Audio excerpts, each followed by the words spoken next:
Good evening, everybody. How you doing today? And welcome to the latest edition of the Drew Mania Live podcast.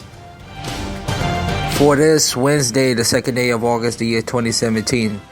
And of course, this is Andrew Perry coming to you live. And Andrew, thanks for tuning in. We got a lot of sports to talk about. MLB going on. The Yankees lose to the Detroit Tigers. And the Mets and the Rockies is underway. NFL training camp to get to, especially with, I want to share some comments, and then Lorenzo Ball finally put on his place. We discuss that later on in the show, but we'll begin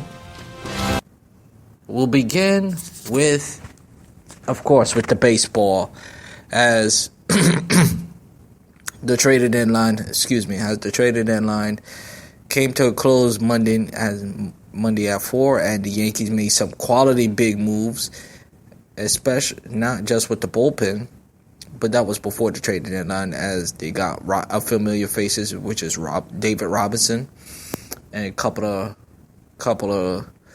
other pitchers. But that's not the big move that the Yankees have made. The biggest move they made was getting Sonny Gray from the Oakland Athletics, required him for a from a two-way prospects.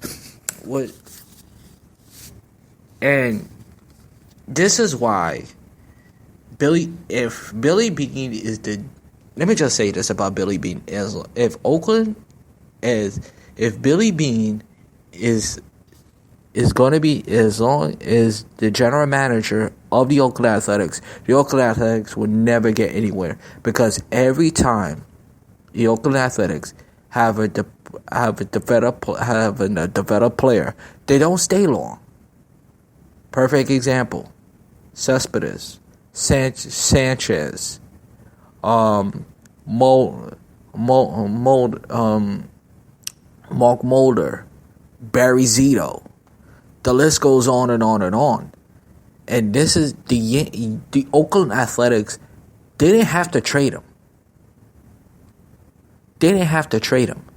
They could have kept him for 2 years and then let him go. But the fact that you give it to him just like that, like he's a loaf of, like it was a loaf of bread, it's mind-boggling. And if you're an Oakland fan, that got to drive you nuts. And this is why I think,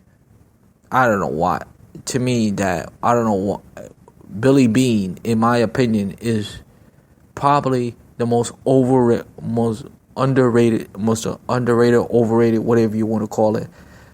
I think the most stupidest GM I have ever inquired, and he could be worse than that.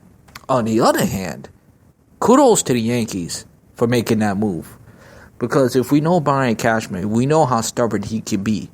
But on this fact, he wasn't stubborn, and knowing this team need pitching, and they wasn't going to get pitching anywhere else, so this was the best option to get the pitching. Kudos to the Yankees. I think the Yankees did a phenomenal job, and this is why they kept Brian Cashman, because Brian Cashman make a move like that, and it put the Yankees in a really good position that they are more loaded than they're going to be loaded, not only to win the division, possibly win a title, but that's sticking way ahead. But why? But if you're a Yankee fan, why not? Why not?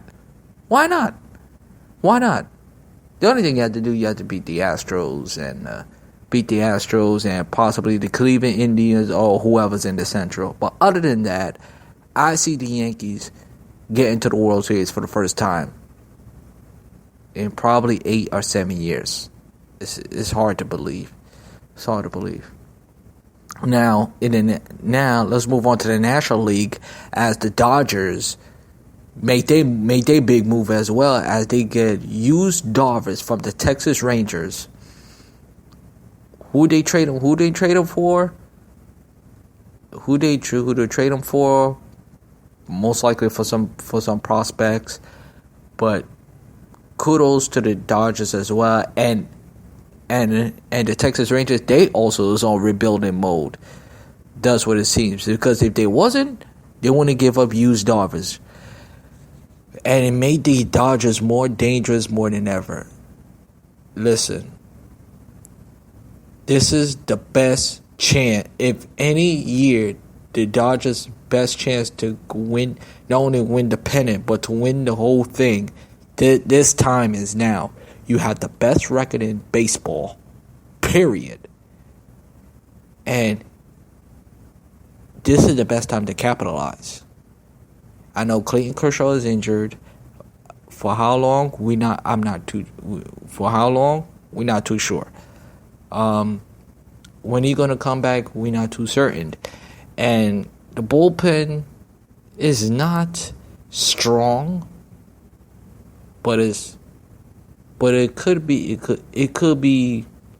What's the word I'm looking for? Probably good enough. I'm gonna just leave it at that. Good enough to win the pennant and the whole thing as well. But the Dodgers, for the way I see it, this is the best time to win your championship. To win a championship. Because to me, if the Dodgers don't get it, I'll be shocked if the Dodgers don't win the whole thing. Or the pennant. Because I don't see in my opinion, I don't see no other team that could stop the Dodgers in the NL when it comes to playoff time. I don't see the Rockies, I don't see the Diamondbacks, I don't see the Brewers, I don't see the Cubs, I don't see the Pirates, Cardinals. I don't even see the Nationals stopping them.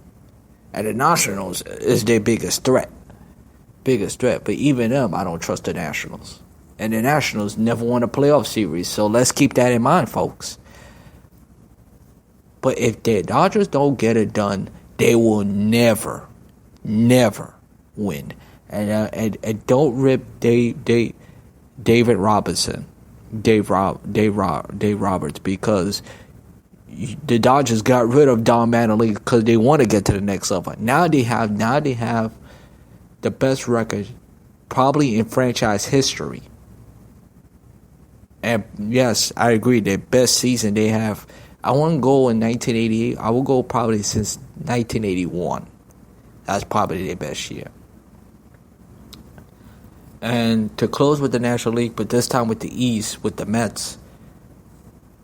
Listen, they made the move they sent Allison Reed to the Red Sox.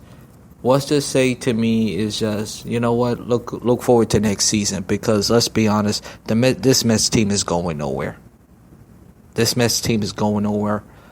And I've been trying to hold on to have faith that they're going to make this comeback, but they still have time. But there's no room for errors, and they cannot lose games. Now they're 7 games under 500 as we speak, and they ain't going nowhere. I just need to stop kidding myself.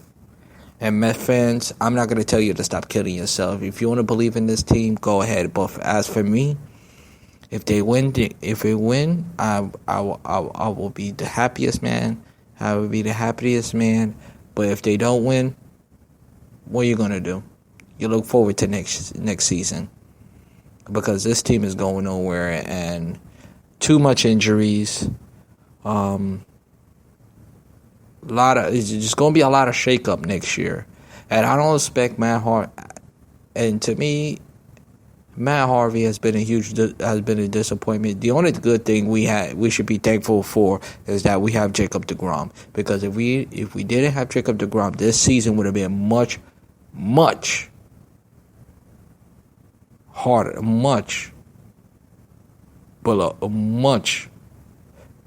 let me put it this way. We would lose more games than we expected.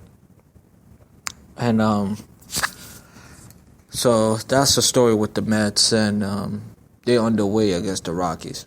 Now, with the training camp, as you expected, I heard that that Elman got into a fight with a player, but it's just typical training camp. Guys always get into a fight, but we don't know about that. But that's not the big story. The big story is Jamal Adams from the New York Jets, the rookie, made a comment saying that is quote unquote controversy, but I don't see it. He said, I quote, the best place to die is on the field. Because he loved to play. He loved playing the game of football. And honestly, I don't see nothing wrong with it. Yes. And because this day and age, PEDs are scaring a lot of football players. If you notice, a lot of football players are retiring early because of PEDs and concussion. Now, remember back then, concussions wasn't nothing. Now they treat it very seriously now, and it's all thanks to the players union. Because if the players union would have been more focused and more taking care of their players, they would be more comfortable playing football. But that's not the case. So it sucks. But I know I'm getting off topic, but to what Jamal Adams said, I applaud him for what he said, because not a lot of athletes, or should I say, not a lot of guys are not doing the job that they love to do. If you love doing what your job to do and you rather die for it, I don't have a problem with what he said. And what's so controversy about it? Come on. There's nothing controversy about it. Nothing. I don't see it. Do you do? If you do, I would love to hear it. But I don't see what's so controversy about it. I think he was is very honest, and the kid sound like he has a great heart, and he loved the game of football. What's wrong with that? We like to hear more athletes say that they love playing the sport that they do, not just play for money and all that stuff. Okay. But anywho.